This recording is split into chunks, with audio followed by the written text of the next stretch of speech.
Hello दोस्तों, उम्मीद करता हूँ आप स्वस्थ होंगे, मस्त होंगे और अच्छे से स्टडी कर रहे होंगे। मेरे प्यारे दोस्त, आज हम पढ़ेंगे रासायनिक अपक्रिया के प्रकार, जो कि हम कल यहाँ तक द्रव्यमान संचरण का नियम तक देख चुके थे। मेरे प्यारे दोस्त, चलिए मेरे प्यारे दोस्त देखते हैं रासायनिक अपक्रिया के प्रकार। मेरे प्यारे दोस्त, वीडियो को लाइक शेयर सब्सक्राइब कर दीजिए और वीडियो को अंत तक देखिए मेरे प्यारे दोस्त। चलिए मेरे प्यारे दोस्त देखते हैं रासायनिक अपक्रिया के प्रकार, जो कि पहला है संयोजन अपक्रिया। क्या है संयोजन अपक्रिया, पहले जान लेते हैं संयोजन अपक्रिया किसे कहते हैं।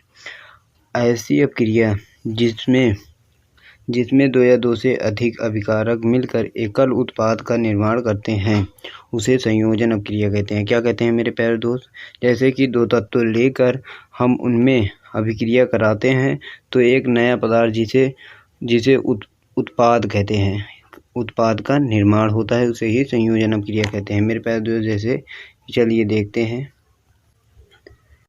मेरे प्यारे दोस्त, उसमें उदाहरण भूल गए थे लिखने के लिए। चलिए मेरे प्यारे दोस्त, हम आपको उदाहरण में एक उदाहरण बता देता हूँ। जैसे कि हम लेते हैं उदाहरण के तौर पर, उदाहरण जैसे कि हम लेते हैं क्या, पहले लेते हैं Mg। क्या लेते हैं Mg, एक उदाहरण मैं दे रहा हूँ। Mg प्लस O2 क्या है, मैग्नीशियम ऑक्साइड को मिलाने पर या मैग्नीशियम है या ऑक्सीजन है, तो क्या बनाएगा MgO2। क्या बनाएगा MgO2। यहाँ पर 2 लगा देंगे, यहाँ पर 2 लगा देंगे। इधर भी समीकरण देखिए संतुलित है, Mg2 यहाँ पर भी Mg2, O2 यहाँ पर O2। तो पहले Mg प्लस O2 मतलब मैग्नीशियम प्लस ऑक्सीजन को मिलाने पर मैग्नीशियम ऑक्साइड बनाता है, उसे ही क्या कहते हैं, संयोजन अपक्रिया कहते हैं मेरे प्यारे दोस्त। अब देखते हैं ऊष्माक्षेपी रासायनिक अपक्रिया। ऊष्माक्षेपी रासायनिक अपक्रिया के बारे में हम जान लेते हैं। जैसे कि ऊष्माक्षेपी रासायनिक अपक्रिया किसे कहते हैं, पर जैसे कि परिभाषा के तौर पर जिन अभिक्रियाओं के तत्वों के निर्माण के साथ ऊष्मा भी उत्पन्न होती है, उन्हें ऊष्माक्षेपी रासायनिक अपक्रिया कहते हैं। क्या कहते हैं मेरे प्यारे दोस्त, ऊष्माक्षेपी रासायनिक अपक्रिया। जैसे कि उदाहरण में दिया हुआ है मेरे प्यारे दोस्त, उदाहरण के तौर पर समझते हैं। उदाहरण में दिया है CH4 यह एक गैस है, प्लस O2 यह भी एक गैस है। इन दोनों को मिलाने पर CO2 प्लस H2O प्लस ऊष्मा बनता है। और जैसे कि यहाँ पर इसे कहते हैं प्राकृतिक गैस का दहन। अब जैसे कि यहाँ पर दूसरा उदाहरण मतलब लिखित है, श्वसन एक ऊष्माक्षेपी अपक्रिया है। मेरे प्यारे दोस्त पूछ लेता है श्वसन एक क्या है, ऊष्माक्षेपी रासायनिक अपक्रिया है मेरे प्यारे दोस्त, ऊष्माक्षेपी अपक्रिया है मेरे प्यारे दोस्त। और साग सब्जियां तथा वनस्पति द्रव का विखंडन होकर कंपोस्ट होना भी ऊष्माक्षेपी अपक्रिया कहलाती है। क्या कहलाती है, कंपोस्ट। क्या कहलाती है, कंपोस्ट कहलाती है, उसे भी ऊष्माक्षेपी अपक्रिया कहते हैं मेरे प्यारे दोस्त। अब देखते हैं जैसे कि अभी संयोजन अपक्रिया। अब देखते हैं वियोजन अपक्रिया। इसमें मेरे प्यारे दोस्त एकल उत्पाद मतलब एकल अभिकारक है। जैसे कि कोई भी एकल अभिकारक टूटकर जब नए पदार्थ का निर्माण करते हैं तो इसे वियोजन अपक्रिया कहते हैं। क्या कहते हैं मेरे प्यारे दोस्त, वियोजन अपक्रिया कहते हैं। वियोजन अपक्रिया को मेरे प्यारे दोस्त अपघटन अपक्रिया भी कहते हैं। क्या कहते हैं, अपघटन अपक्रिया। जैसे कि अब देखते हैं आगे है, उदाहरण के तौर पर समझते हैं। उदाहरण में जैसे कि दिया हुआ है CaCO3 यह भुजा हुआ चूना का सूत्र है, और ऊष्मा की उपस्थिति में क्या बनाएगा, CaO plus CO2 carbon dioxide. और दूसरा उदाहरण है ऊष्मा को गर्म मतलब यह गर्म का चिन्ह है मेरे प्यारे दोस्त, संबोधित किया जाता है।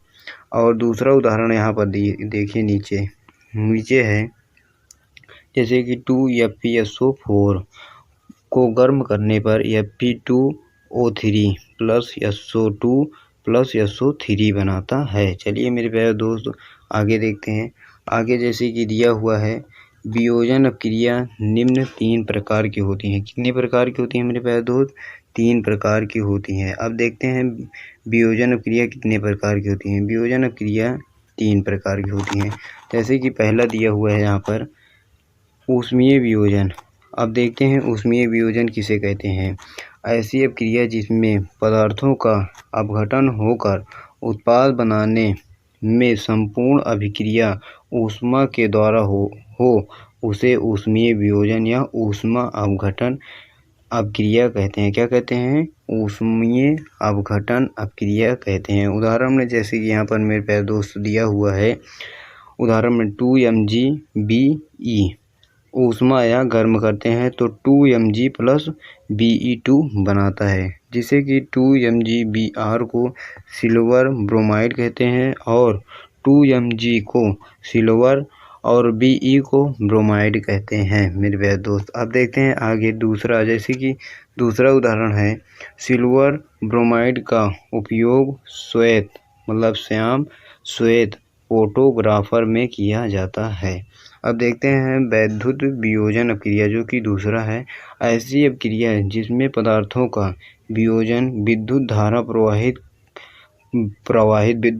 प्रवाहित करके या कारणे, यहाँ पर गलत लिखा हुआ है, कारणे लिखा है, यहाँ पर विद्युत धारा प्रवाहित करते हैं तो उसे ही वैद्युत वियोजन कहते हैं। मेरे प्यारे दोस्त सॉरी यहाँ पर जो मिस्टेक हो गया। चलिए मेरे प्यारे दोस्त देखते हैं प्रकाशीय वियोजन किसे कहते हैं। ऐसी अपक्रिया जिसमें पदार्थों का वियोजन सूर्य के प्रकाश के उपस्थिति में होता है उसे ही प्रकाशीय वियोजन कहते हैं। क्या कहते हैं मेरे प्यारे दोस्त? प्रकाशीय वियोजन। मेरे प्यारे दोस्त चलिए आगे देखते हैं। आगे है ऊष्मीय वियोजन किसे कहते हैं। अब जान लेते हैं ऊष्मीय वियोजन किसे कहते हैं। ऊष्मीय वियोजन जैसे कि यहाँ पर दिया हुआ है, जिन अपक्रियाओं में ऊर्जा अवशोषित होती है उन्हें ऊष्मीय अपक्रिया कहते हैं। क्या कहते हैं? ऊष्मा शोषित, यहाँ पर मेरे प्यारे दोस्त गलती हो गया, ऊष्मा शोषित अपक्रिया कहते हैं या ऊष्मा शोषी अपक्रिया है मेरे प्यारे दोस्त, ऊष्मा शोषी अपक्रिया कहते हैं। जैसे कि उदाहरण में दिया हुआ है N2 + O2 को मिलाने पर 2NO बनाता है प्लस ऊष्मा, जिसे अवशोषण, यहाँ पर तीर मेरे प्यारे दोस्त अवशोषण होता है तो तीर का ऐसे निशान लगता है मेरे प्यारे दोस्त। जब ऊष्मा निकलती है तो तीर ऐसे निशान लगा होता है मेरे प्यारे दोस्त। चलिए देखते हैं अब तीसरा, जैसे कि विस्थापन अपक्रिया जो कि वह रासायनिक अपक्रिया के प्रकार का तीसरा जिसका नाम है विस्थापन अपक्रिया। अब देखते हैं विस्थापन अपक्रिया किसे कहते हैं। विस्थापन अपक्रिया ऐसी अपक्रिया जिसमें अधिक क्रियाशील तत्व अपने से कम क्रियाशील तत्व को विस्थापित करता है और एकल नए पदार्थ का निर्माण करता है, उसे ही विस्थापन अपक्रिया कहते हैं। जैसे कि Fe + CO4 दो है तत्व, उन दोनों तत्व से दो नए तत्व बनते हैं। जैसे कि FeSO4 + Cu बन रहा है, जो कि Cu एक कम क्रियाशील तत्व है और FeSO4 यह अधिक क्रियाशील तत्व है मेरे प्यारे दोस्त, इसलिए यह इसे विस्थापित करता है। अब देखते हैं द्विविस्थापन अपक्रिया किसे कहते हैं। ऐसी अपक्रिया जिसमें दो या दो से अधिक अभिकारक अपने आयनों का आदान प्रदान कर नए तत्व का निर्माण करते हैं, उसे ही द्विविस्थापन अपक्रिया कहते हैं। क्या कहते हैं मेरे प्यारे दोस्त? द्विविस्थापन अपक्रिया कहते हैं। उदाहरण के तौर पर जैसे कि समझते हैं Na2SO4 + BaCl2, ये दोनों तत्वों को दोनों तत्व आपस में मिलकर दो नए तत्व बनाते हैं। जैसे कि BaSO4 + 2NaCl बनाते हैं मेरे प्यारे दोस्त। चलिए आगे देखते हैं, जैसे कि आगे क्या है, आगे है अब जैसे कि पांचवा देखते हैं। पांचवा है अपचयन या उपचयन। अपचयन एवं उपचयन क्या होते हैं। अब पहले जान लेते हैं उपचयन अपक्रिया किसे कहते हैं। वह अपक्रिया जिसमें ऑक्सीजन का योग होता है और हाइड्रोजन का वियोग होता है। वियोग होता है उसे ही उपचयन अपक्रिया कहते हैं। अपचयन अपक्रिया वह अपक्रिया होती है जिसमें हाइड्रोजन का योग होता है और ऑक्सीजन का वियोग होता है, उसे ही अपचयन अपक्रिया कहते हैं। अब देखते हैं उदाहरण में, जैसे कि यहाँ पर पूछ लेता है कभी कभी उपचयन अपक्रिया और अपचयन अपक्रिया में अंतर। उदाहरण में दोनों का उदाहरण समझते हैं। C2Cu प्लस O2 को मिलाने पर 2C4O plus O2 minus H2 बनाता है और C4O प्लस H2 को मिलाने पर Cu plus H2O plus hydrogen और माइनस ऑक्सीजन बनाता है। अब देखते हैं मेरे प्यारे दोस्त रेडॉक्स अपक्रिया। यह मेरे प्यारे दोस्त रेडॉक्स अपक्रिया मोस्ट इम्पॉर्टेंट है मेरे प्यारे दोस्त। यह हर साल पूछा जाता है, रेडॉक्स अपक्रिया किसे कहते हैं। ऐसी अपक्रिया जिसमें उपचयन और अपचयन अपक्रिया एक साथ हो उसे रेडॉक्स अपक्रिया कहते हैं। जैसे कि उदाहरण में समझते हैं, C4O plus H2 Cu plus H2O बनाता है।